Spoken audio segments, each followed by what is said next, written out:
prayojana, love of God, and different symptoms of love of God. And all the 8 shlokas describe Abhideya. First 5 shlokas Sambandha, last 3 shlokas Prayojan. All 8 shlokas are describing the whole process of bhakti, which is Abhideya. Right? And these 8 shlokas can also be seen from another perspective. We know that Shraddha, Sadhu Sangha, Bhajan Kriya, Anartha Nivritti, these are all various stages of bhakti. Or stages of bhakti can be summarized into just 2 stages. One is sadhana stage, second is sadhya stage. Sadhana stage is the practicing stage, sadhya stage is the perfection stage. So the first 5 shlokas of Shikshashtakam describe the sadhana stage, and the last 3 shlokas describe the sadhya, the perfection stage. Right?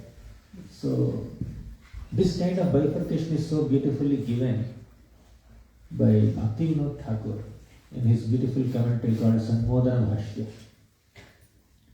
And that explanation given by Bhakti Vinod Thakur is also very beautifully described by Bhakti Siddhanta Saraswati Thakur. I was regretting in 2023, why did I not read this Sanmodana Bhashya in the beginning days of my bhakti? Of course, I am still in the beginning days of my bhakti. But still, after I started chanting Hare Krishna and came to ISKCON, I was reading many books, wonderful books by Prabhupada. But Shikshashtakam is something which we are reciting every single day, every temple, along with the 10 offenses to Hari. But we know the meanings of the shloka, but elaborate descriptions given by Bhakti Vinod Thakur present the depth of these shlokas. Very beautiful. So then 2023 I started reading the Sanmodana Bhashya along with Bhakti Vinod Thakur's Bhakti Siddhanta Saraswati Thakur's extra explanations. And I also went through Prabhupada's purports. Wherever Prabhupada quotes Shikshashtakam shlokas, he gives a little explanation of the shloka, of the concept. So when we put all these 3 things together, Bhakti Vinod Thakur, Bhakti Siddhanta Saraswati Thakur and Prabhupada's explanation of Shikshashtakam, you will get a very wonderful, enriching, soulful meal of Lord Caitanya Mahaprabhu's teachings, profound teachings. Now we have about 2 days, today and one more day after tomorrow. 2 days we are discussing on Shikshashtakam, because many of us are sadhakas, some of you may be siddhas, but because many of us most of us are sadhakas. So I'll try to present the first 5 shlokas of Shikshashtakam. Last 3 homework. Even in the book that I have written also, it's about more than 120 pages. Almost 100 pages are first 5 shlokas only, sadhana bhakti only. Last 3 shlokas, I just wrote in maybe 20-25 pages like that. Of course, they are very, very exalted, but for a sadhaka, it's a bit difficult to understand or relate with them, but we will go through the meanings.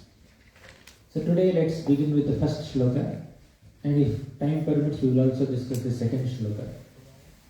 Then in the next class, we can discuss 3rd, 4th and 5th as much as humanly possible. This class will be little philosophical. We need to understand the tattva of bhakti. Right? I will try to add some related stories as much as possible, but we will primarily focus on the flow of Shikshashtakam as given by Caitanya Mahaprabhu and as explained by our acharyas. First shloka. Cheto Darpanam Ajan. Can we recite together?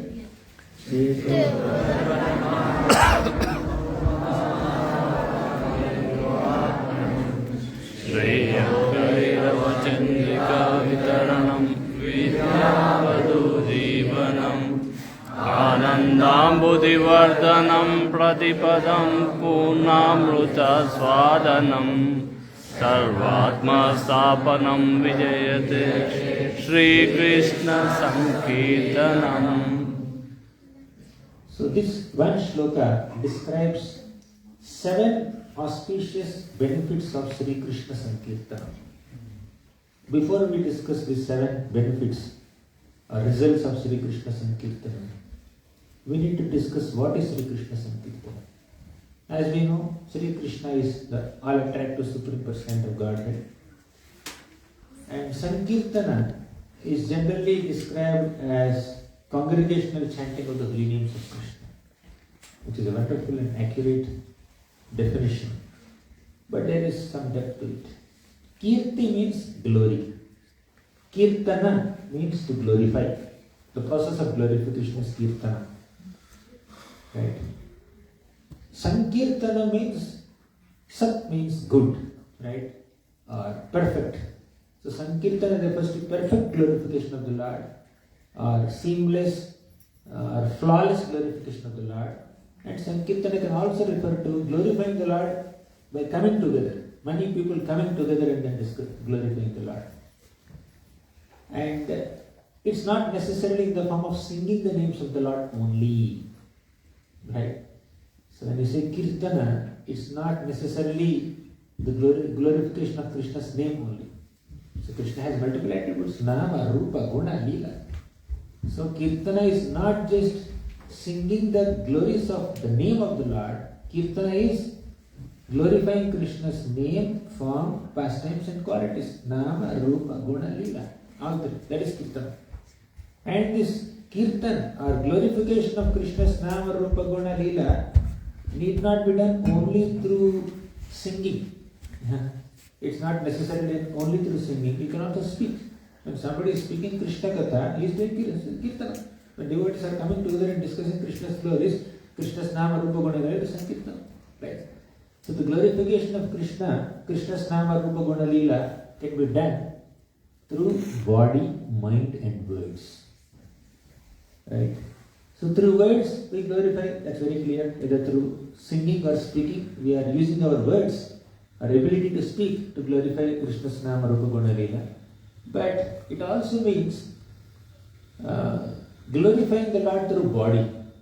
How do you glorify the Lord through his body and senses? By engaging the senses, bodily senses in Krishna's service. We are acknowledging Krishna's glories. Then, one more thing. Mind. When you are thinking of Krishna's Nama, Rupa, Guna, Leela, you are glorifying the Lord. So, in short, Sri Krishna Sankirtanam means the process of glorifying Krishna's Nama, Rupa, Guna, Leela through body, mind and words. Right? This is the definition of Sri Krishna Sankirtanam given by the Acharyas. Sri Krishna Sankirtana means the process of glorifying Krishna's Nama, Rupa, Guna, Leela with our body, mind and words. Right? This is the complete understanding. Now this process of Sri Krishna Sankirtanam has 7 auspicious benefits. First is Cheto Darpana Marjanam. Chetasa means heart. Here heart is compared with Darpana, means a mirror. Cheta can be heart also, it can also be called as consciousness, right? So Cheto Darpana Marjana means cleaning. So the process of Sri Krishna Sankirtana will clean our hearts. Why the heart has to be clean? Because it's dirty. When a mirror is dirty, the mirror cannot show our reflection.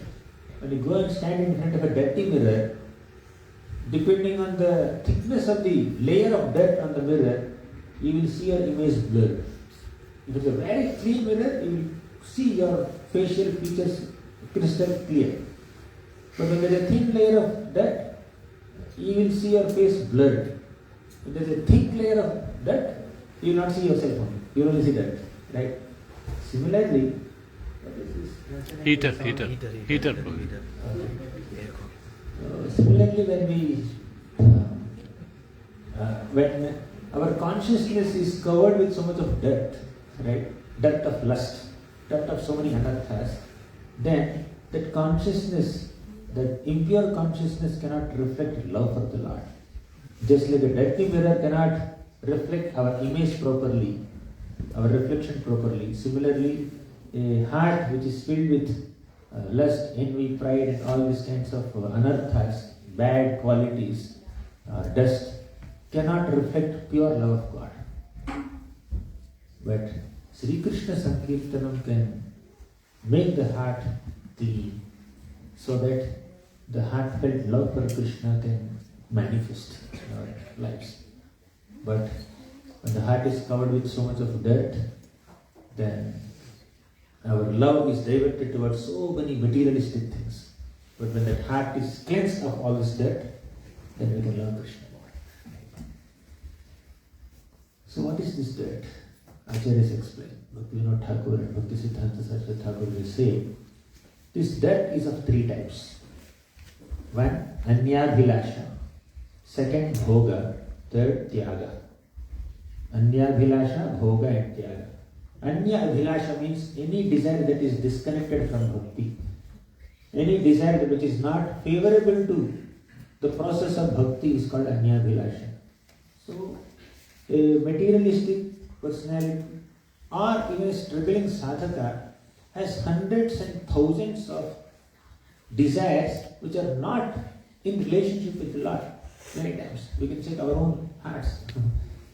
So, yesterday and day before yesterday we were discussing several principles of Sharanagati. The first two principles are Anukulyasya Sankalpam Pratikulyasya Vajjana. That which is favorable to Krishna we should adopt. And those things which are unfavorable to Krishna's service we should avoid. Adopting favorable things, avoiding unfavorable things. So as long as we have unfavorable desires which are not connected to bhakti, then they act as dust on the mirror of the heart. They create a great obstacle on the purity, on the path of bhakti. So Anyabhilasha, that is one form of that. Second is Bhoga, specifically Bhoga. Actually all Abhilashas, all material desires are meant for enjoyment, material enjoyment. Abhilasha is desire, Bhoga is enjoyment, desire for enjoyment. So when enjoyment crosses certain reasonable limits, certain boundaries, then it creates big dust on the heart. Third type of dust is Tyaga. Tyaga is renunciation. How can renunciation be, how can Vairagya be dirt on the mirror of the heart? Yes, there are different types of Vairagyas. 4 types of Vairagyas are there, right? What are they? Falgu Vairagya, Markata Vairagya, Smashana Vairagya and Yukta Vairagya. What is Smashana Vairagya? Somebody goes to a crematorium, they see a dead body being burnt to ashes and they think, oh, this man is so accomplished, he is so powerful, he has so many medals, he has so many certificates and he has so much wealth, so much beauty, so many followers, but ultimately his body is being burnt on this funeral pyre. One day my body also will be burnt on this funeral pyre. So what is the point of accumulating so much of money, name, fame, prestige, dhanam, janam, sundaram, etc.? There is some kind of vairagya, a feeling of renunciation appears when we are in smashana or crematorium. But as soon as the person returns from smashana to his home, then he takes a bath and all the vairagya also is washed. All the vairagya is washed. Or even if the vairagya exists, 1 or 2 days, 1 or 2 weeks, then again they are back to normal. Right? So that is called smashana vairagya, temporary renunciation. That appears in the heart of a struggling sadhaka or a struggling spiritual seeker only for a moment, only for a while. Second is Markata Vairagya. Markata Vairagya means monkey renunciation. So a monkey is very renounced. Monkey doesn't have a home. Monkey lives in the forest, on the trees. And monkey doesn't even wear clothes also. Monkey eats vegetarian food also. But monkey is engaged in so much of sense gratification throughout the day, multiple times in a day. Right? That is called monkey renunciation, where externally somebody looks like a renunciate, but internally there are so many desires, and not just desires, at least desires are, you can just at least excuse a person if somebody still has some lingering desires, but actually there is engagement in sense gratification where there is an external show of renunciation. Externally there is a show of renunciation, but in a forbidden way, people are actually engaged in sense gratificatory affairs. That is called monkey renunciation or markad vairagya. Third is Falgu vairagya. Falgu vairagya means useless renunciation.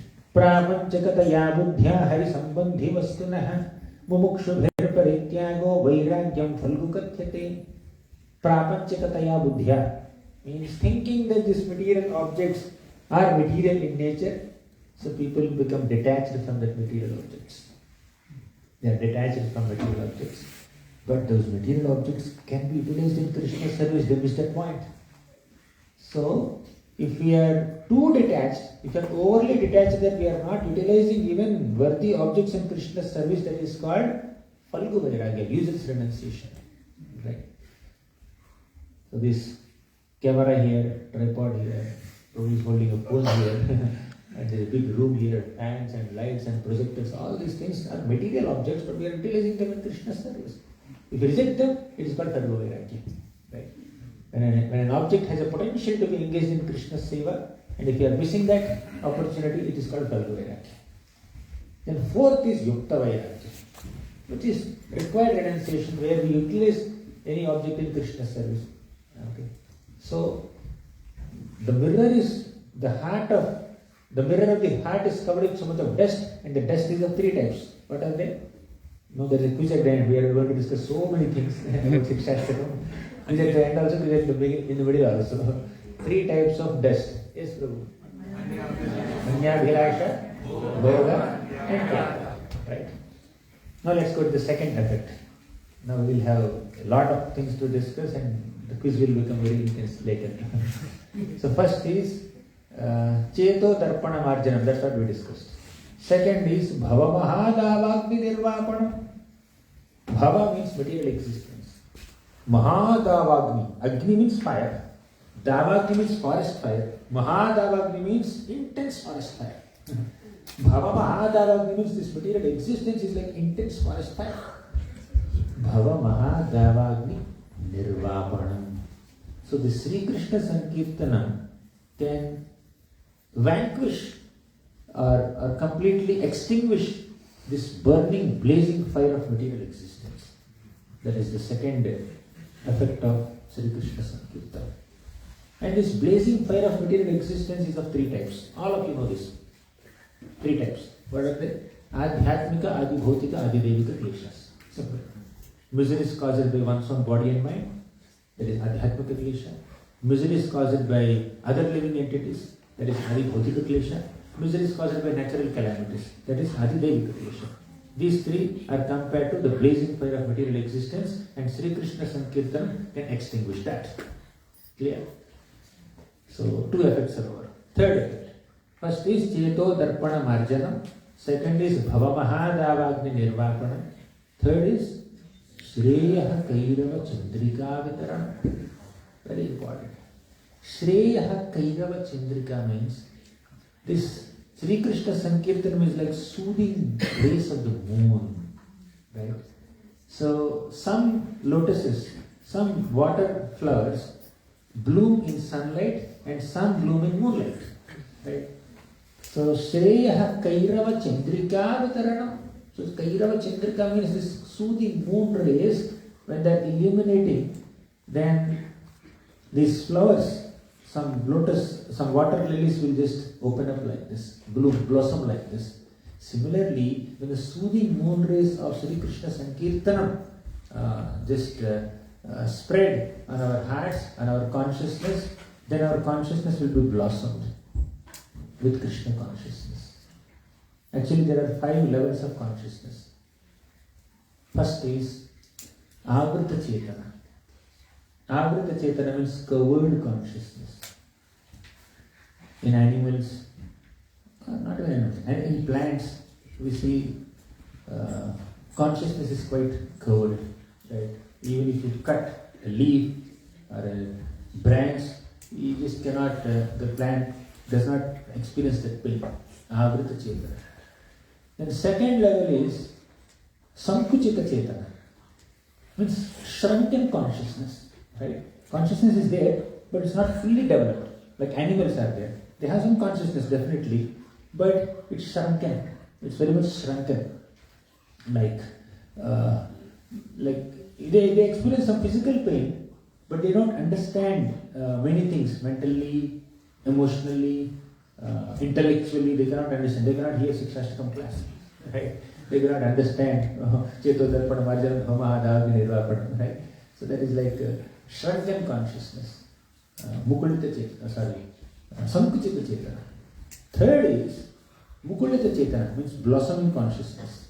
Consciousness is blossoming like this. This is in human beings. Just human beings who are not practicing any bhakti. So this is blossoming consciousness. Now fourth is Vikasita Chetana. Like Vikasita means it's just first stage is blossoming, third is blossoming. Vikasita means it's like somewhat blossoming, right? Not completely, but somewhat blossoming. So this is there in the sadhaka bhaktas. Those are practicing bhakti. Then fifth stage is Purna Vikasita Chetana, completely blossomed, right? The third is budding consciousness, fourth is blossoming consciousness, fifth is completely blossom consciousness. That is where Bhava Bhaktas are very, very advanced devotees. So Avrita Chetana, Sankuchita Chetana, Mukulita Chetana, Vikasita Chetana, and Purna Vikasita Chetana. So Sri Krishna Sankirtanam will bring us to the stage of Purna Vikasita Chetana. Sri Krishna Sankirtanam will bring somebody who has a rotten consciousness to a very evolved Krishna consciousness. That's the meaning of this third effect of Sri Krishna Sankirtanam. So, Cheto Darpana Varjanam, number one. Second, Bhava Mahadavagni Nirvapanam. Third, Shreya Kairava Chandrika Vitaranam. Fourth is Vidyavadhu Jivanam. Vidya means knowledge. Here, Vidya or knowledge is compared to Vadhu. Vadhu is a bride. So, just like a young bride considers her husband as Jivanam. Oh, he's my life and soul. Right? Just like, you see, Rukmani Devi, she was a young bride. And Krishna came and kidnapped her. She was about to be married to Krishna now. Krishna will take her to Dwaraka and marry her. So she was, as a young bride, young princess, she was considering Krishna as her life and soul. Similarly, we see the example of Mother Sita. When Sita was a young bride, Lord Ramachandra broke this vow and married Sita Devi. As a young bride, she just considered Ram as her life and soul. Not only young bride, throughout her life, Ram is life and soul. But specifically, when a young girl is married to the husband, she considers the husband life and soul, traditionally, conventionally, right? So here, Vidyavadhu Jivanam. Here, Vidyavadhu is the bride of knowledge. Here, the knowledge or spiritual knowledge is compared to a bride. And her Jivanam is Sri Krishna Sankirtanam. Right? Vidyavadhu's Jivanam is Sri Krishna Sankirtanam. Means the whole spectrum of spiritual knowledge has the prime objective of Sri Krishna Sankirtanam. The essence of all Vedic knowledge culminates in the process of glorifying Krishna's Nama, Rupa, Guna, Lila. Right? Vidyavadhu Jivanam. So, Sri Krishna Sankirtanam is Jivanam, life and soul of the essence of all Vidya, spiritual Vidya, Vidyavadhu Jivanam. So, four things we discussed. Cheto Darpanamarjan, Bhava Mahadavagni Nirvapanam, Shreya Kairava Chandrika Vitaranam, Vidyavadhu Jivanam. Next. Anandambudhivartanam. Ananda means happiness. Ambudhi means an ocean. Vardhana means increasing, expanding. Already, Sri Krishna Sankirtanam, the process of chanting the holy names of the Lord, or process of glorifying Krishna's Nama, Rupa, Guna, Lila, is like an ocean of happiness. But the more you indulge in Sri Krishna Sankirtanam, the more this ocean of happiness keeps expanding and expanding and expanding. Ananda Ambudhi Vardhanam, it keeps on expanding. Right? So Sri Krishna Sankirtanam will expand our spiritual bliss. Yes, Bhakti is very blissful. Bhakti is extremely blissful. Susukam kartum agayam. But still, Sri Krishna Sankirtanam, regular Sri Krishna Sankirtanam will expand and enhance the bliss of Bhakti always. Right? That is the fifth effect. Then sixth, Anandam Mudhivardhanam. Fix this. Pratipadam Purna Amrita Aswadam. Pratipada means at every moment. Purna Amrita Aswadanam. There is an experience of complete nectar. Right? At every moment you are experiencing the nectar of Sri Krishna Sankirtanam. Sri Krishna Sankirtanam will enable us to experience the nectar of Krishna. Parasparam tad gunavada sidhu piyusha niryapita deha dharma. Parasparam tad gunavada sidhu. When devotees are coming together and discussing Krishna Katha, Krishna's Nama Rupa Guna Leela, that is like sidhu, nectar, intoxicating nectar. And we also saw in the Bhagavad Gita, Macchitta Madgata Prana Bodhayantaha Parasparam Kathayantascha Mam Nityam Tushyanti Charamanti Cha. With great happiness and satisfaction and bliss, devotees come together and discuss Krishna Katha. They experience so much bliss in enlightening each other about Krishna's Nama Rupa Guna Leela. So Anandamudhivardanam Pratipadam Purnamritasvadanam. On the material plane, Padam Padam Yad Vipadam. Every step there is a danger. Even between steps also there is danger. Right? That is material realm. But on the spiritual realm, Pratipadam Purna Amritasvadanam. It's not Padam Padam Yad Vipadam Adesham. This is Pratipadam Purna Amritasvadanam. Right? Madhuram madhurebhyopi mangalebhyopi mangalam pavanam pavanebhyopi harirnamaiva kevalam. So madhuram madhurebhyopi. Of all the sweetest things, holy name of Krishna is the sweetest thing. Mangalebhyopi mangalam. Of all auspicious things, holy name is most auspicious. Pavanam pavanebhyopi. Of all purifying agents, the name of Krishna is most purifying. Harir Namaiva Kevalam. So this is the purity of Sri Krishna Sankirtan.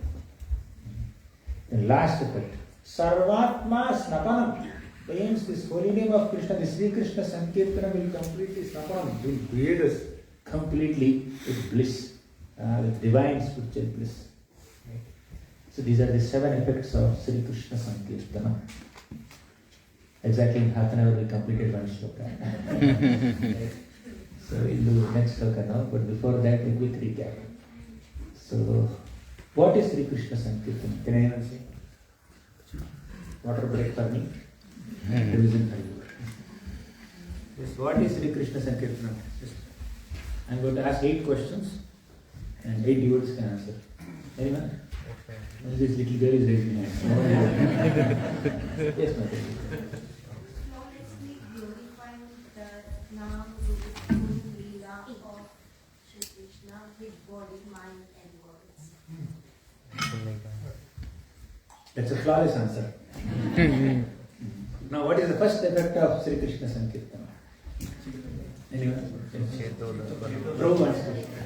And then Prabhu you want to say? Cleansing the heart. So what is the dirt on the mirror of the heart? Yes, 3 types of dirt on the heart of the mirror. Yes, Krishna Das. Excellent, excellent. What is the second effect? Second effect of Sri Krishna Sankirtanam. Anyone? Bhava Maha Davagni Nirvapana. What does it mean? I want English, not Sanskrit. Generally, English is easier, but in Shikshashtakam class, Sanskrit is easier. Because we recite every day. Yes, Bhava Maha Davagni Nirvapana means what? All 3 types of miseries are indicated. Yeah. That is extinguishing the blazing flame of material existence, and that blazing flame is of 3 types. Adhyatmika, Adibhutika, Adibhutika. The third effect of Sri Krishna Sankirtanam. What does it mean? When the soothing rays of Sankirtan fall on the Moon. The soothing rays of the moon fall on the water lily, the water lily blossoms. So, how is it connected to chanting the holy name, Sri Krishna Sankirtanam? Similarly, the moon of Hare Krishna Mahaprabhu. So when the rays of the moon fall on the water like lily of our heart, the heart blossoms. With love of Krishna. Excellent. Amazing. Krishnadas in 4th standard spoke the 3rd effect of Sri Krishna Sankirtan. Yes, 4th effect. 4th, anyone? From the back benches, elevated seat. What is your side already one? Any one? 4th effect? Yes, ma'am. Like the essence of knowledge, which is Jivanam, is Sankirtan. Vidyavadhu is the bride of spiritual knowledge, and the Jivanam, the whole life and soul of the spiritual knowledge is in Krishna Sankirtan. All knowledge should culminate in glorification of Krishna. Right? Then 5th effect. 5th effect.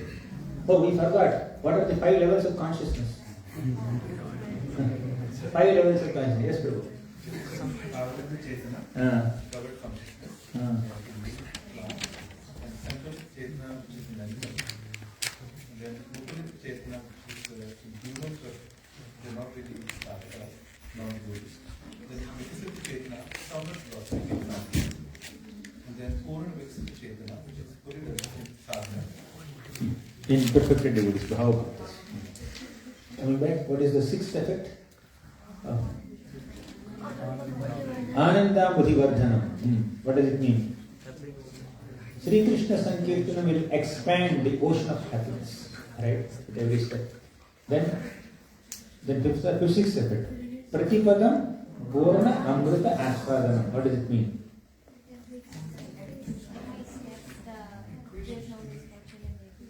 Yes, there is no misfortune, there is only auspiciousness in every step, and Sri Krishna Sankirtana will enable us to experience happiness of bhakti at every step. If you are not experiencing happiness in bhakti, you should go back and check, is my Sri Krishna Sankirtana proper? Am I glorifying Krishna's Nama, Rupa, Guna, Leela sincerely with my body, mind and words? If it is happening, then we will be able to experience Purna Amrita at every step. Right? And last is Sarvatma Sthapanam. The holy name of Krishna will completely guide us. So now second shloka is much easier compared to the first shloka. First shloka is also easy, but there are 7 things and there are different layers and different, it's a big structured shloka. And Acharyas also give very elaborate commentaries. I squeezed into half an hour. But now second shloka specifically talks about Nama Sankirtanam. First shloka is about Sri Krishna Sankirtanam in general, but second shloka is about Nama Sankirtanam in specific. Names of Krishna, not Nama Rupa Guna Leela. So second shloka, let's recite. Nama Kali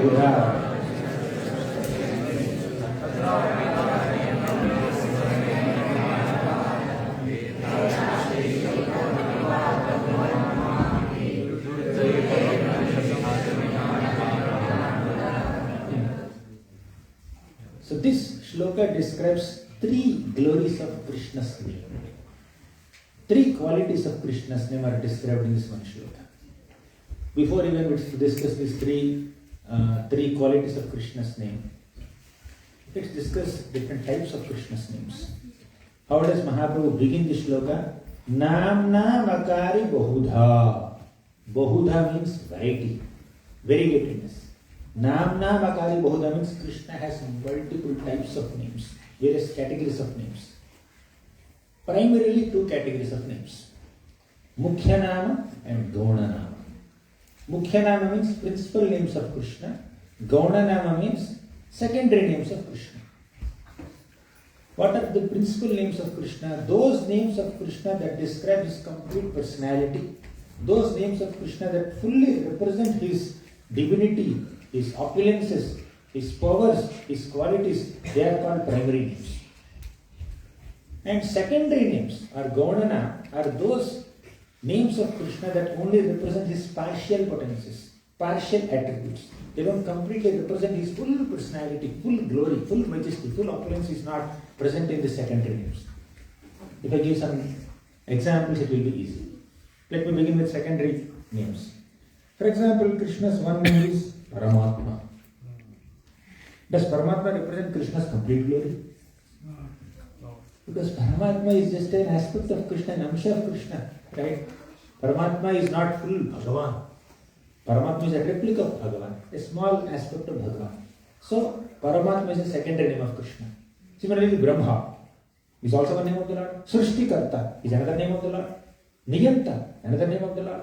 So, these are all secondary names of the Lord. Paramatma, Brahma, Srishtikarta, Niyanta, these are all secondary names of the Lord that do not completely represent His full glory or full personality or all His divine attributes. So, they are Mukhyana, primary names of the Lord that completely represents the Lord's glory. And this Mukhyana again has two parts, right? 1A, 1B. So Mukhyana has two categories. They are Madhuryana and Aishwaryana. Madhuryana means these both names represent complete glory of the Lord, but Madhurya names specifically focus on Krishna's sweetness, innocence, simplicity. And this Aishwaryana, they represent Krishna's majesty, grandeur and opulences. Can you give me some after hearing the definitions of Madhuryanam and Aishwaryanam, can you give me some examples?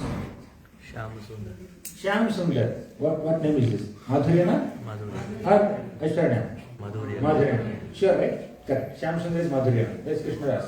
Krishna itself is Madhuryanam. Dwarkadish is again Aishwaryanam. Dwarkadish. Next. Hari.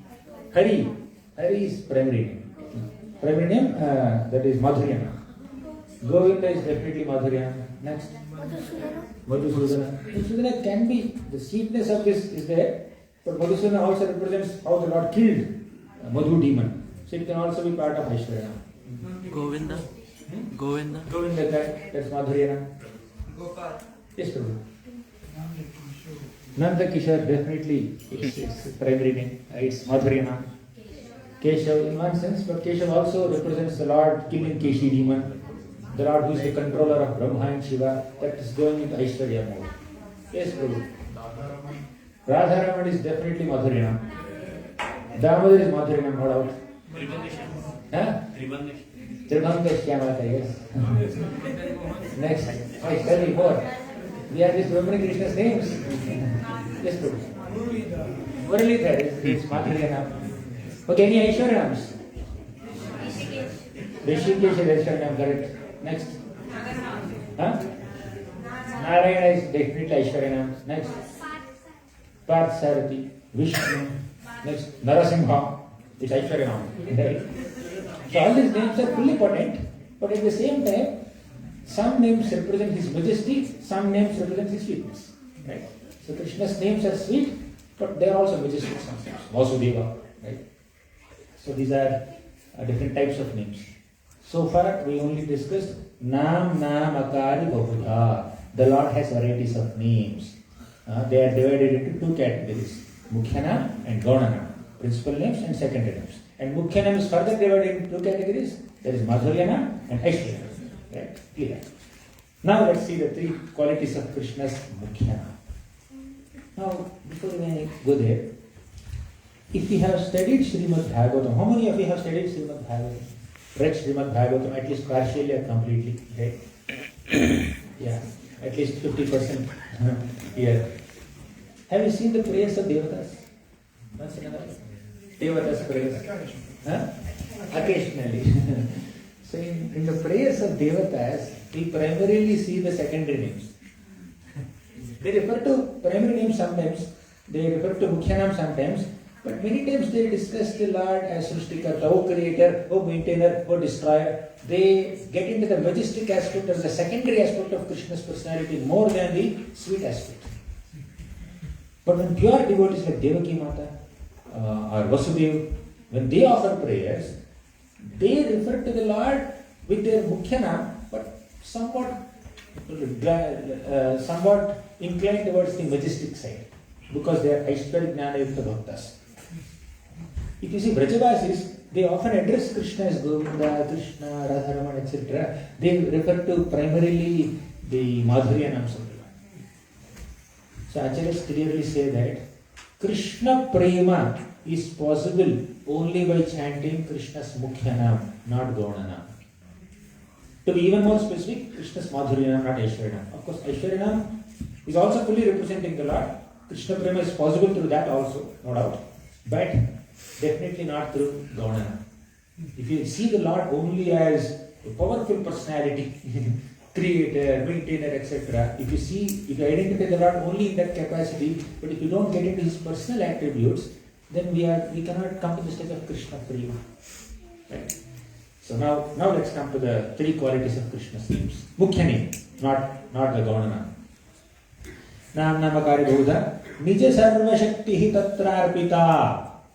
Right? The first quality of Krishna's name is described in this phrase, Nija Sarva Shakti Tatra Arpita. Tatra Arpita means God has invested in. Right? What did he invest? Nija Sarva Shakti. He has invested all his Shaktis, all his potencies in his Mukhya. In short, Krishna's name is all powerful. That's the meaning of this phrase. Nija Sarva Shakti Tatra means Krishna's names are all powerful. Let me complete all the three names, then we will come back and discuss. The first quality of Krishna's name in this shloka is all powerful. The holy name of Krishna is all powerful. Nija Sarva Shakti Tatra. Second, Niyamitaha Smarane Nakala. Niyama means these rules and regulations. Niyamitaha Smarane Nakala. Kala means time, Smarana means remembering. There are no rules and regulations regarding remembering Krishna's names. Means holy name of Krishna is accessible. You can chant at any time, at any place, under any circumstances, by any person. So, holy name is all accessible. That is the second quality. First quality is, name is all powerful. Second quality, accessible. Right? Then third quality. Nam Namakari Buhudhani Sarvashati Tatra Pitani Mutasmarane Kala Etadrishi Tava Kripa Bhagavan Mama Api. Etadrishi Tava Kripa. Oh Lord, you have invested not only your potencies in your name, you have invested your merciful quality also in your name. So holy names of Krishna are all merciful. Total three qualities of Krishna's names are mentioned in this shloka. First is powerful. Second, accessible. Third, merciful. Right? Now, Namakar Bahuda means Krishna has different types of names. We discussed it. Nija Sarva Shakti Tatra means holy name is all powerful. Krishna's name is all powerful. Niyamita Smaranena Kala means Krishna's name is all accessible. Then, Etadrishi Tava Kripa Bhagavan means holy name of Krishna is all merciful. Now let's discuss these three qualities in the next few minutes. How is the holy name all powerful? What kind of power holy name has? Holy name has as many powers as Krishna himself. Because Krishna and Krishna's name are not different. Nama Chintamani Krishna Caitanya Rasa Vigraha Purna Shuddhoditya Bhukto Abhinnatvan Namanamino. Abhinnatvan Namanamina means there is no difference between Nam and Nami. Name and the possessor of the name. There is no difference. So whatever powers Krishna has, Krishna's personality, Krishna's Swarupa has, all those powers Krishna has invested in his Mukhyana, in his primary names. Right? Now, let's discuss a story. All of you know this story. Lord Caitanya Mahaprabhu narrates this story in the 24th chapter of the Madhya Leela of Chaitanya Charitamrita. This is the story of a hunter named Vrigari. He was hunting animals in the forest, that is his profession, and he would half kill animals. When the animals are half killed, he would take pleasure in the pain. When the half killed animal or bird is just flapping its wings or legs and hands, this person gets so much ecstasy. Then Narada Muni came and said, "Why are you doing like this? You should break your bow immediately, because you will definitely go to hell, or you will incur so many sinful reactions because of killing so many animals."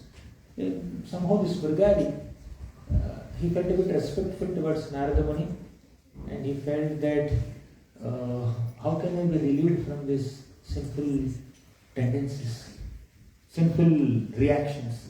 Is there any solution? Then Narada Muni said, "Break your bow." Then he said, "This is the source of my livelihood. How can I break my bow? You just trust me. If you are holding that bow and killing animals only for your livelihood, I will ensure that you will get your livelihood. You will definitely get whatever maintenance you require, you will get. Okay, somehow he had some faith, he broke the bow. Then Narad said, go home. Whatever money you have acquired through this sinful means, you distribute all that money, wealth to Brahmanas. You go to the bank of a river, make a small cottage, and then start living there with your wife, and keep a tulsi plant, and sit in front of the tulsi plant, we chant Hare Krishna Mahamantra, Hare Krishna, Krishna Krishna, Hare Hare, Hare Ram, Ram Ram, Hare Hare. Just do this, tourism will maintain you. He said. Mridari had so much faith, and Mridari went back and did the same thing exactly, knowing that this cruel hunter Mridari, who always used to use abusive language and do all kinds of sinful activities, knowing that he has become so transformed, all the neighboring people, they used to bring so much food, vegetables, grains and spices, and give in charity to Mridari. And Mridari and his wife, only 2 people were there, but every day he used to get charity that's sufficient for 10 people, or 20 people. Then he would just take whatever is required for these 2 people and he would distribute everything else to others. So, Hare Krishna Mahamantra not only transformed Mridari, but also maintained Mridari. So, holy name of the Lord has the power, it's all powerful, right? So it has the power to transform people, parivartana. It can bring parivartana in people. And also it has palana shakti. Palana shakti means the power of maintenance, maintaining people. So his livelihood is acquired. Just by chanting the names of the Lord, he could get his livelihood. That's the power of holy name. So there is this beautiful shloka from the Padyavali. Kalyananam nidhanam Kalimalamathanam pavanam pavananam Patheyam yanmumuksho Sapadi parapada praptaye prochyamanam Vishramasthanamekam Kavivaravachasam jivanam sanjananam Bijam dharmadrumasya Prabhavatu bhavato bhutaye Krishna nama Kalyananam Nidhanam, holy name of Krishna is the Nidhanam, is the treasure house of all Kalyana, all auspiciousness, all powers also. Kalimalamathanam Pavanam Pavananam. Kalimalamathanam, holy name is so powerful that it can destroy all the contamination of Kaliyuga.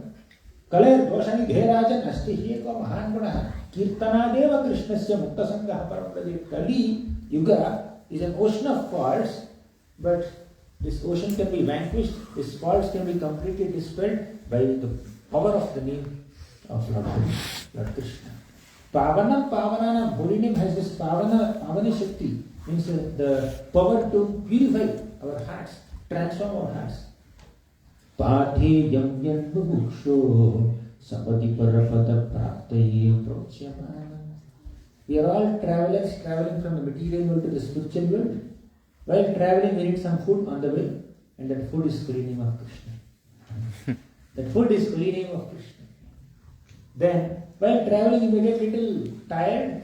There is some layover on the way, so you may have to stop at one airport. And when traditionally, people used to travel by foot, so they will take some rest after walking for a few hours. They will go under some tree in some garden, and they will take some rest. And that resting place is also holy name of Krishna. Vishramasthanamekam kavivaravachasam jivanam sanjananam. Vishramasthanamekam, that Vishramasthana, resting place, where we will get some kind of peace and composure, calmness, is holy name of Krishna.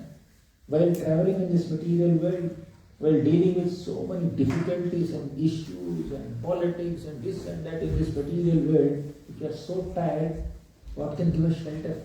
What can give us some Vishram? Holy name of Krishna. So when you are too anxious, pick up Bible and chant Hare Krishna, Krishna Krishna, Hare Hare. When you are too agitated, pick up Bible and chant Hare Krishna, Krishna Krishna, Hare Hare. That can give us shelter. Nothing else can give us shelter. Vishramasthana. Kavivaravachasam jivanam sanjananam.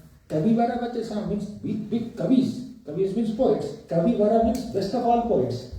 Best of all poets have described that only holy name can give you solace in this fiery material existence.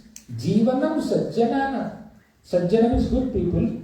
Their jivana, their life and soul is holy name of Krishna. Jivanam sajjanana. Bijam dharma dhruvasya prabhavatu bhavato bhutaye Krishna nama. So bija means seed. Dharma dhruma means the tree of dharma. So holy name of Krishna is like the bija, the seed of the tree of dharma. That's how holy name is described. That is the power of holy name. So we discussed how holy name is all powerful. Second, what is the second point of Krishna's name? Accessible. Holy name of Krishna is always accessible. So you may get up in the middle of the night because you have a headache or you have some other problem, you could not sleep. You cannot enter the DT room and start worshipping Saligram. Middle of the night, 12 a.m. You can always pick up your Gidwig and chant the names of the Lord, even at 12 a.m. or 1 a.m. Also, holy name of Krishna is accessible in the sense that there are some phases in a person's life where they may undergo tremendous amount of anxiety or troubles, difficulties, physical problems or financial problems or health problems, so many things are there. So at that time mind is extremely agitated. It is said that one cannot worship the deities in an agitated state of mind. One cannot take great decisions in an anxious state of mind. One has to be a little calm and composed. So to do certain things, you need some kind of calmness and composure within. But to chant the holy names of the Lord, in any state of mind you can chant. You're happy? Chant. You're sad? Chant. You're anxious? You're fearful? Chant. So at any time, at any place, in any state of mental consciousness, mental state, you can always chant the holy names of the Lord. Of course, as much as possible, we should chant in a very peaceful mindset. But still, at any time, under any circumstances, we can chant. Sometimes somebody dies in a home. So traditionally, it seems like a contaminated time, and people may not do any auspicious rituals or other pujas, etc. for next 11 days or 13 days or whatever, 1 month or 1 year. There are different considerations. But during that time also, you can chant Krishna's name. Generally, deity worship or something like that has to be performed, as a sacrifice must be performed after taking a bath, wearing fresh clothes. Right? But circumstantially, say if somebody is hospitalized, he may not take a bath. He may not be able to take a bath. Hospitalized. He's in his bed for like 3-4 days. He may not be able to take bath. At that time also you can chant. They are traveling. The flight journey may be like 10 hours, or like train journey may be 24 hours or 36 hours. And if in India, when the trains are delayed, this train is 10 hours delayed. They will say, as if it's like 10 minutes, 10 hours delayed. So like we have to spend 10 more hours in the train. You cannot take a bath, chant. At that time also you can chant. Circumstantially, if you are in a physically unclean state or mentally anxious state, still there is no problem, you can chant. Right? So holy name is always accessible to us. Once there's a great devotee in Jagannath, he is so accustomed to chanting Krishna's names, he was holding his tongue between his teeth to stop himself from chanting when he was going to toilet. Once a little boy, his name is Gopal, he saw this man. What are you doing? Why are you holding your tongue between your teeth? Then he said, I am going to toilet, doing a filthy activity at a filthy place, dirty place. Therefore, I wish not to chant the pure name of Krishna in such an impure place. Then he said, oh, what if you die now? Right? You are saying it's a dirty place and you don't want to chant now, you don't want to remember Krishna now. What if you die without remembering Krishna, without chanting the name of Krishna? Then he was stunned. He did not have an answer. Then this boy started teaching him, you can chant the name of Krishna at any time. Don't worry. Even in toilet you can chant. Even while taking bath you can chant. Even if you go through a filthy place you can chant. But don't say that in toilet I completed my 2 rounds. While taking bath I completed 3 rounds. While brushing my teeth I completed 1 round. So now 6 rounds are over, 10 rounds I have to chant. That's not a message here. So, while chanting, don't do anything. But while doing other things, you can chant. Right? While chanting, we are recommended. Don't see your laptop, don't see your phone. While chanting, you don't get distracted, don't do other things. But while doing other things, you can always chant. You are walking on the road from here to the temple. It may take 5 minutes or 10 minutes walk. On the way, instead of thinking of 100 things, you can always chant Hare Krishna, Hare Krishna, Krishna Krishna, Hare Hare. Mind is free. Right? So we are waiting for somebody. You can chant during the waiting time. So we are in conversation with someone. They are speaking something and you are supposed to hear. Later you are supposed to speak. And in a meeting, 10 people are speaking. All 10 need not focus on one point sometimes. Or they may not focus on one point. So what the point that this person in the meeting is making, it's relevant for 2-3 other members. Other people are there, they are in their own world, thinking of other things. Better chant at that time. So between your words we can chant. I heard from one devotee. So when somebody is saying something and you are getting bored, but you are obliged to hear what they are saying. Or at least nod your head. Even if you don't hear, he doesn't mind, but he expects that you look at his face and give some attention. That's all. Then you look at his forehead, and on his forehead you start writing the Mahaprabhu.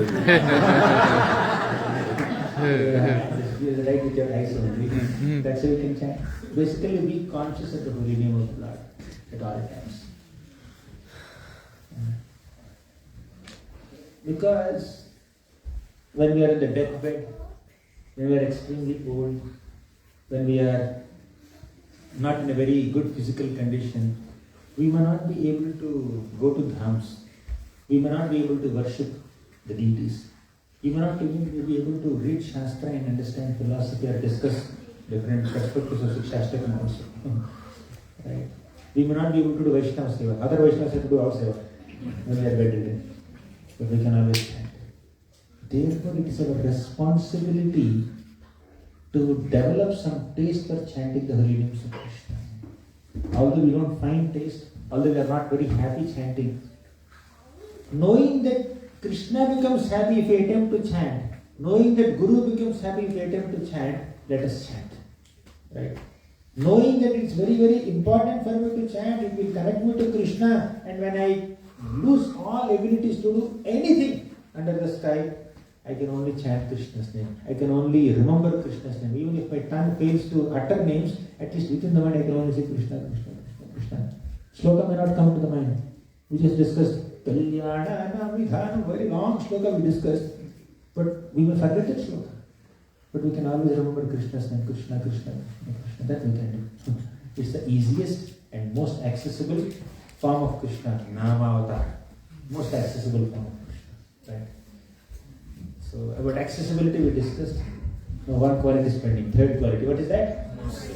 Merciful. How holy name of Krishna is so merciful. Before I speak a story, let's recollect one beautiful shloka from Hari Bhakti Vilas. Atayeva nama matra vaishnavera dharma. Atayeva nama matra vaishnavera dharma. Atayeva nama matra vaishnavera dharma. Atayeva nama matra vaishnavera dharma. Name prasphutita haya rupa guna karma. Name prasphutita haya rupa karma.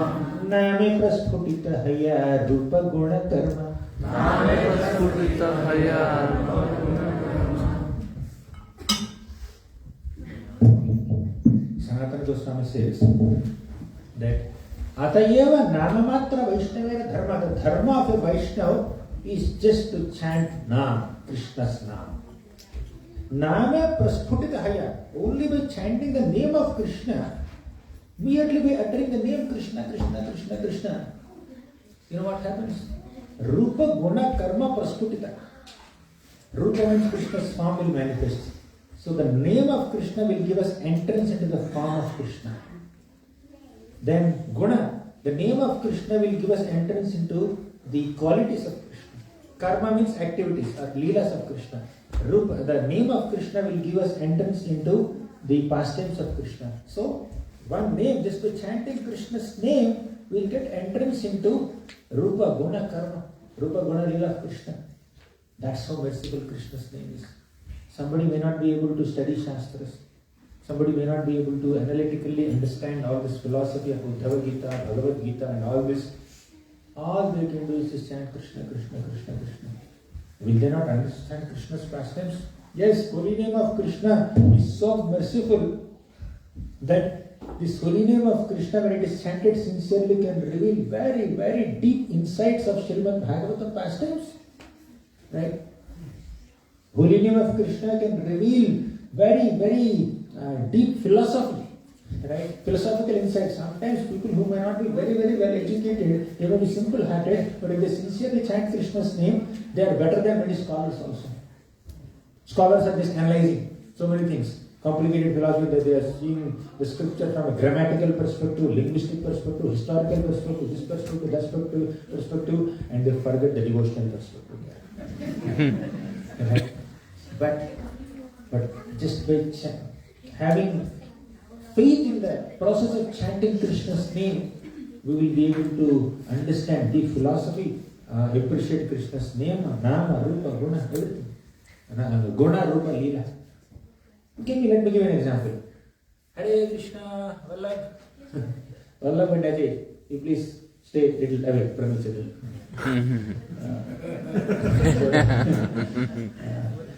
Now, Dhruva Maharaj, a 5-year-old child. This 5-year-old child, what did he do? What sadhana did he do? He just chanted Om Namo Bhagavate Vasudevaya. Just chanted Vasudeva's name 6 months. Lord Vasudeva came there and he took his conch shell and touched Dhruva's forehead. Just like USB transfer. All the Vedic philosophy, the essence of all the scriptures is just completely transmitted into the head and the heart of Dhruva Maharaj, and he forgot his revengeful attitude towards Suruchi. He forgot his envy towards Uttama. He completely forgot his ambition of becoming a person who is greater than his great-grandfather Brahma also. And he said, "Oh Lord, all I want is to associate with your devotees and chant Krishna's names and hear Krishna Katha in that association." That's what he said. Right? Now, this one name of Krishna enlightened a 5-year-old boy so much so that he gave up his revengeful attitude and envy and material ambitions and became fully equipped with deep Vaishnava philosophy, Vaishnava Siddhanta, and understood the essence of the whole scriptures. He said, Bhaktim Moho Para Pravahatam Toyi Me Prasango Bhuyadananta Mahatam Amalashayanam Yena Jasolbana Buru Vyasanam Bhavabhim Vishya Bhavad Guna Katham Vritapana Bhattaha. Oh Lord, I don't want any heavenly positions. I don't want position greater than Brahma. I don't want wealth. I don't want my father's throne. All I want is association of your devotees. In the association of devotees, bhakti is flowing, pravaha. Bhakti mohu pravahatam vaime prasango.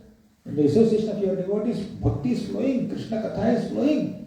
Neshya bhavat guna kathamrita panamattaha. Let me get intoxicated by discussing Krishna's Nama Rupa Guna Leela in that association. This understanding a 5.5-year-old boy got just by chanting the name of the Lord. That is the power of Krishna's name. There is a mercy of Krishna's name. Mercifully, Krishna is revealing his Rupa Guna Leela to those who chant Nama. Now it's like people give these coupons, right? This is like $100 coupon, $10 coupon. So with this coupon you go to this shop and purchase whatever is there within this coupon amount. Just imagine somebody gives you a $10 coupon in your hand and you are allowed to purchase or allowed to take even a $100 product also. $500 product also, or $1,000 product also, or $10,000 product also, with this $100 bill, $100 coupon. That's an exciting offer, right?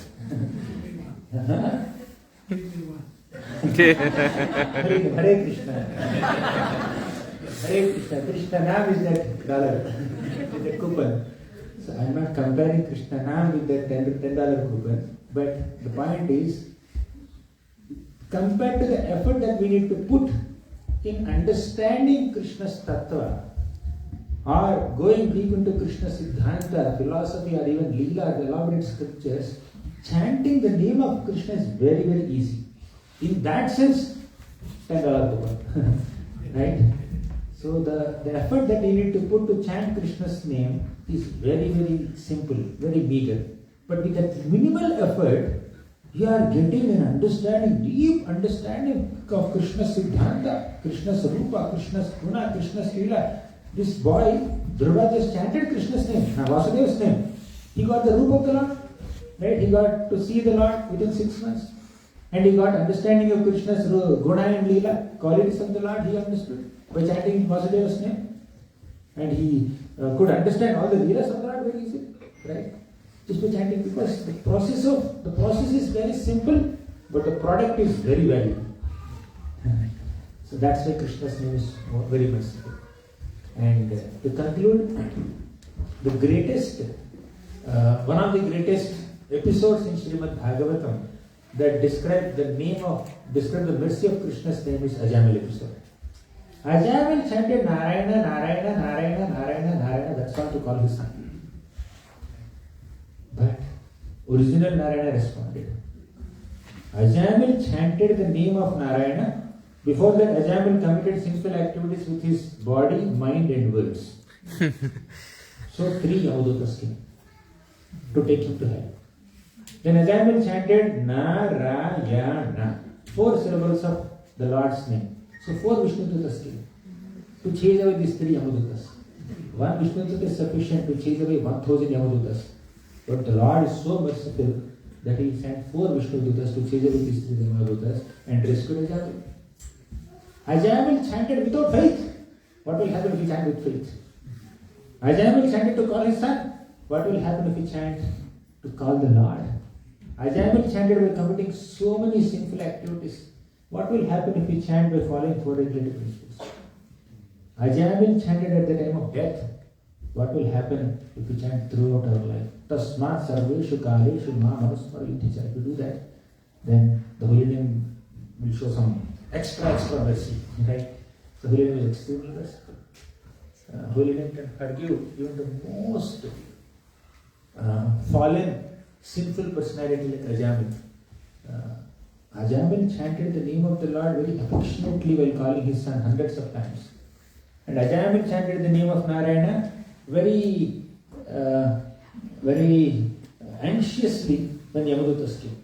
This anxious chanting and this affectionate chanting completely purified Ajamil. Right? And he got a second chance and he went back to Godhead. Right? And by the way, we should not think that I will do whatever I want throughout my life. At the time of death, I will say Narayana. Ante Narayana Smritihi. Bhagavatam says, I will go back to Godhead. By the way, Ajamil did not go back to Godhead immediately. He was only given second chance. After he was rescued from Vishnudutas, he went to Haridwar. He worshipped the Lord for 12 years there. Then Vaikuntha airplane came and took him to Vaikuntha Loka. Otherwise, Ajamil did not immediately go back to Godhead. Again, we should not think so. But although holy name is very powerful, very accessible, and very merciful, why don't we have taste for chanting the holy name? That's the main question. Mahaprabhu leaves that at the end. Mamapi durdaivam. Mama means me, api means although. Although means although connected to first 3 lines. Durdaivam. Durdaivam means I am unfortunate. Durdaivam idrishamiha jani na anuragaha. I have no anuraga, I have no taste, I have no interest in chanting the names. That's my misfortune. Why? What is the reason for this misfortune of lack of taste in chanting the names of Krishna? Offenses. How to overcome the offenses? Next shloka. Trinadapi sudhichera karo rapi sahishtuna Amalina Maladena Kirtaniya Sahari. That we will discuss in the next class. But Lord Chaitanya Mahaprabhu concludes this second shlokas. First he describes different types of the names of the Lord. He describes the three qualities of Krishna's name. Then finally he says, still you are unable to chant Krishna's names because you are committing offenses. Then what about Ajabil? Ajabil committed sins, not offenses. There is a difference. Sin is different from offense. Sin is like dhuli lepa. Offense is like vajra lepa. You understand? Dhuli lepa means you go on beach and then write a line there, like this. How long the line will stay?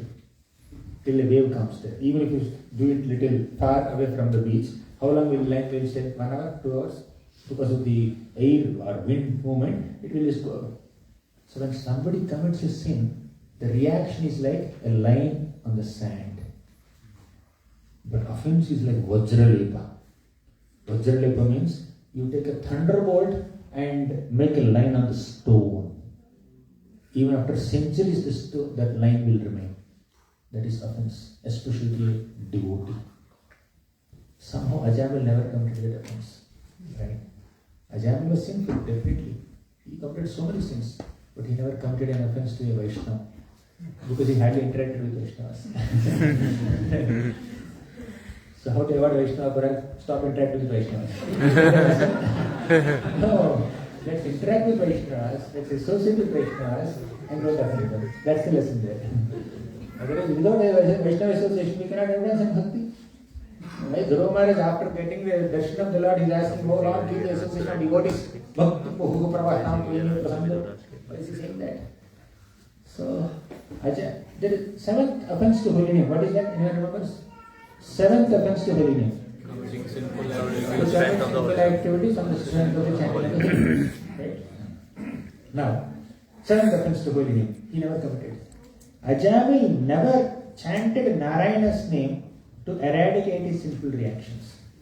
And Ajabil never committed more sins because I am chanting Narayana's name, therefore I can commit sins. So his chanting and his committing sin, they are totally different. They are on 2 different tracks. He never connected both of them. Either before chanting, before committing sin and after committing sin, he never chanted to eradicate that sin. Therefore, his chanting is somewhat offenseless. And that too he chanted with affection for his son, of course. He chanted in anxiety, out of fear of Yamadutas, of course, but he chanted Namabhas. So he eventually was purified. So we need to get rid of the offenses by cultivating the qualities of humility, tolerance, respecting every devotee, and not expecting respect for oneself. Then Kirtane Sadahari is possible. How is that? We will see in the next session. Thank you very much. Sri Caitanya Shikshashtakam ki jai.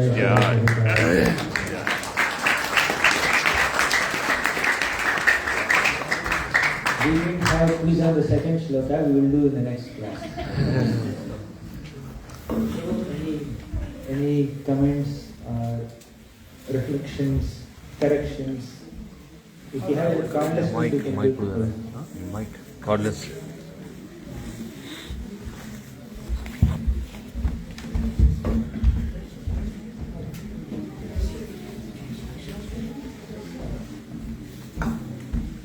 On.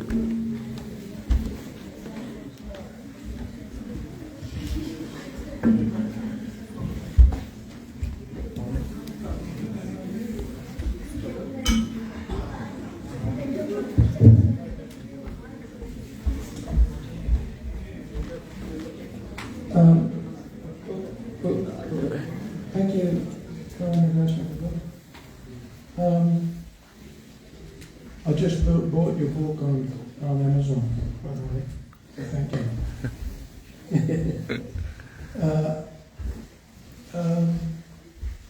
Now, when we talk about Sankirtan, does that also incorporate japa? Japa, right? Because a lot of the principles that are explained within the Shikshashtakam apply as much to Sankirtan as they do to japa. And in many respects more, we apply them more in our japa than we do on Sankirtan, right? Which leads me to another comment or observation.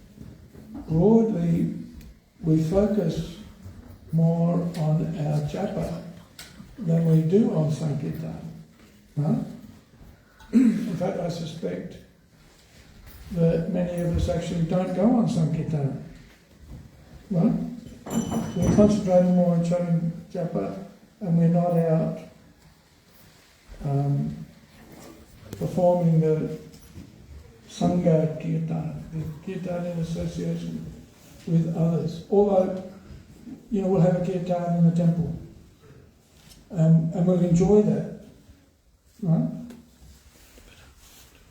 But if we look at the description of Lord Caitanya, Krishna Vanam Tvisha Krishnam Sangho Pangashta Parashadam Jagyaya Sankirtan Praya, right? He's Lord Caitanya is going on Sankirtan with his expansions, with the devotees, effectively. So, what's the differentiation between Sankirtan and Japa? And why do we tend to focus on Japa and less on Sankirtan? Is that a weakness in our application of devotional service? And also we know that, or we experience, that when we do go out on Sankirtan and broadly broadcast the holy name, there's a reciprocation that we get that's almost immediate. Whereas, if we're chanting japa, we can be chanting japa and it almost like chewing cardboard, right? And it feels very hard to do, it's a struggle. But when we're out on Sankirtan and we're chanting with the praise, then we can be very quickly. Does that make sense? So what's the differentiation between japa and Sankirtan and that reciprocation sometimes that we get very quickly from Haribol out on the street and hard work in the bee bag? What do you think? I will try to share my reflections on this as much as my understanding goes. You can correct me if there is any short term in what I say. Yes, definitely, whether it is Shikshashtakam or several episodes of Sri Chaitanya Charitamrita, Kirtan is emphasized. If you see in the first shloka of Shikshashtakam, it is Sri Krishna Sankirtanam. In second shloka, Smaran, not Japa. Tatrarpita niyamitaha smarane nakala. The emphasis is on Smaran of Krishna's name. In the third shloka, Kirtaniya Sadahari. So Kirtan is mentioned. However, and Lord Chaitanya Mahaprabhu himself also chanted the names of the Lord in Sankirtan during Caitanya Yatra, when he is going to Vrindavan, during Jharkhand forest, and all Veda Kirtan pastimes, and Jagannath Rath Yatra. Chaitanya Charitamrita is filled with Sankirtan. Chaitanya Charitamrita also mentions about Japa, where Lord Chaitanya Mahaprabhu sat in a secluded place and humbly chanted Hare Krishna at Akrura Ghat and all, on his beats. Sankhya Purvaka Navagana, even the 6 Goswamis also, they chanted on beats. Prabhupada chanted on beats. Bhakti Siddhanta Saraswati Thakur chanted on beats. Bhakti Vinod Thakur chanted on beats. And that too, they had very long rounds. And Mahaprabhu made Haridas Thakur the Namacharya.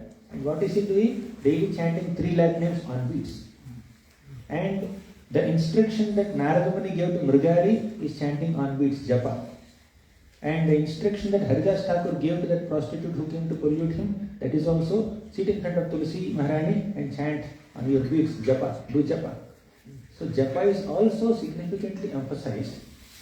But as far as comparison between Sankirtan and Japa is concerned, both are definitely very effective ways of connecting with Krishna, bona fide ways of connecting with Krishna.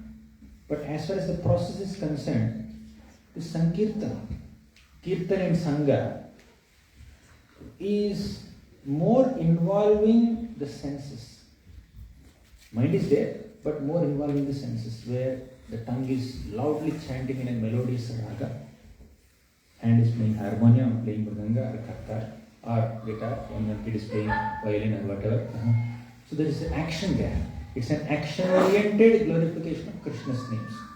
But in Japa, we are primarily dealing with the mind. The senses are there, hand is counting and ear is supposed to hear, tongue is supposed to utter. But in Japa, we are dealing with the mind most. So the dealing with mind is most, and that becomes very difficult also. So people may do 1 hour of Kirtan, they may not get exhausted. At the end of Kirtan, they say, Hari Bol, Hari Bol, Hari Bol, Hari Bol. We want more, we want more, we want more. They say like that. But in Japa, oh my God, I know. I finished 16 and I keep the big aside, right?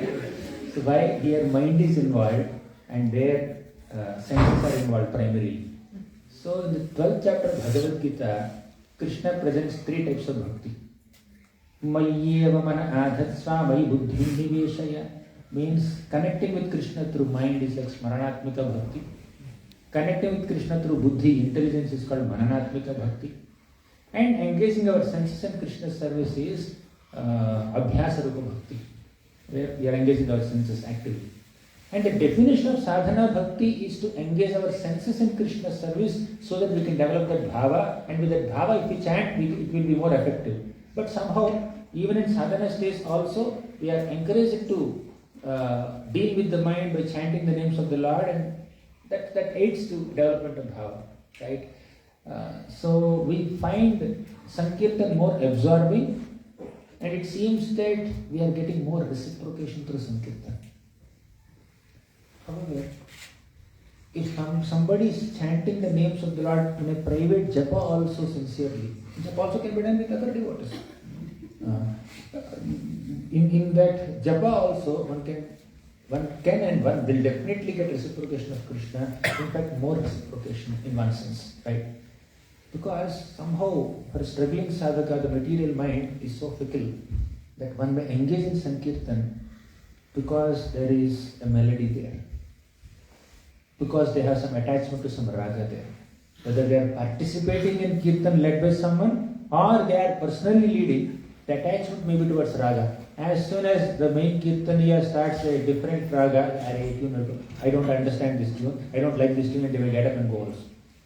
Or while they are leading Kirtan also, the focus may be to sing in a great raga and attract people sometimes. I'm telling about an immature studying sadhaka. While chanting, they want to impress people. While chanting, while doing Sankirtan, while leading the Kirtan, they may want some public attention. So all these considerations will come into picture. And apparently there is a lot of excitement for Sankirtan. And there is a lot of Shastri backup there. But probably secretly somebody may have the intention to just get public attention and attachment to raga through Sankirtan. But in Japa, all the considerations are not there. It's like pure, unalloyed surrender to Krishna's instruction of chanting his names. And nobody even oversees our Japa. Maybe initially sometimes we may get that extra privilege of someone monitoring our Japa. But generally speaking, Japa is like private. And there in that private space, if we can connect with Krishna, we can make more advancement, and that struggle pleases Krishna even more also, without the external considerations of music and musical instruments, public attention, etc. Let me share one simple incident. It was about 15 years back. We just entered Govardhani village as very young brahmacharis in our early 20s. So one devotee was there. He is very good singer. Nicely doing Kirtan. Practically every festival he will lead Kirtan. And there are a couple of other Kirtaniyas and they will also lead nicely, and then 100 people, not 100 people, thousands of people come, especially on Janmashtami. So one Janmashtami, I had this Abhishek Seva. I was in the altar and making preparations for Abhishek and worshipping the deities and all. That's my area. That's the service given to me. And during Abhishek, practically in every Abhishek, this devotee used to lead the Kirtan. But that Janmashtami festival, he did not lead Kirtan. Others led Kirtan. Then after Abhishek is over, then I went and asked him, Prabhu, you didn't sing. It's a 1 hour Abhishek and Janmashtami, so many people are there. You didn't sing this time. You were busy with other service or what? I just asked. You know what he said? I am not such a bad singer. But still I am not scheduled this month, this festival. Others are leading. I am not given an opportunity. I am not given a chance only to lead the Kirtan this time. He felt so left out. He felt so sidelined. He was so offended. He was so agitated because he was not scheduled for that leading Kirtan. I didn't say anything. I just kept quiet. Nandotsav is over. After 1 or 2 days, I went with my Bhagavatam to read, and it's like afternoon time. He is also reading his Bhagavatam. Then I just sat next to him and I was reading. It was silent. After a few minutes, he started speaking to me. He said, Prabhu, my Janmashtami is successful this year. I said, why? What happened? I remember what he said to me on Janmashtami day, but that moment he said, my Janmashtami is successful. I told you, right, that day, that they did not schedule me. The schedulers, managers did not schedule me for Kirtan. I felt very disappointed and devastated actually. Although 1 hour Abhishek Kirtan was happening, I could not focus on even one holy name also. My mind was only screaming at the top of its voice that why was I sidelined? Why I was not scheduled for leading Kirtan? He was thinking like that. Then he realized, I could have chanted, that 1 hour I could have chanted the holy names of Krishna so nicely. Other devotees are leading. Earlier festivals I led, this time let them lead. I am just leading now and I am very happy. I am supposed to be happy, but I was not happy. That created so much guilt and repentance in me. Then I felt that Krishna showed me a mirror. How much dust is there on that mirror. Krishna showed me a mirror that I was attracted to public attention. I wanted to lead the Kirtan. I was not focusing on chanting the name of Krishna. So now I realized, in future, whenever I am asked to lead the Kirtan, I will do. I will not hanker for it. I will not be obsessed with that desire. So I will just lead whenever it's possible. Whenever they ask me to do. So that's the realization he got. Through his realization, I learned a lot. Yeah. So, yeah, in Sankirtan, both are spiritually potent, but in Sankirtan there is like actively senses are involved, melody is there, public attention is there, so many things are there. That's why younger generation nowadays is very excited to do Kirtan more than Japa. I mean, in many countries across the globe, many big cities, like many young devotees, they are very wonderful singers. When I ask them, how many rounds you chant? This is 3, 4, sometimes 1. But they expert Kirtanyas. They are learned in all musical instruments. Right? All glories to their participation in Sankirtan. We appreciate that. But Japa involves mind more. It's more austere in comparison to this. Does it make sense? Please give any corrections if any. That's good. I guess one of my concerns is that, and certainly we have to focus on the japa, about, Prabhupada talks about lighting a fire. We want to light a fire of Krishna consciousness in the broader community. And Prabhupada talks about wet grass and dry grass. Most of the populace of the world is wet grass. I don't know if you noticed. If you try to light the fire of Krishna consciousness in the broad populace of the world, they're like a squid. Right? And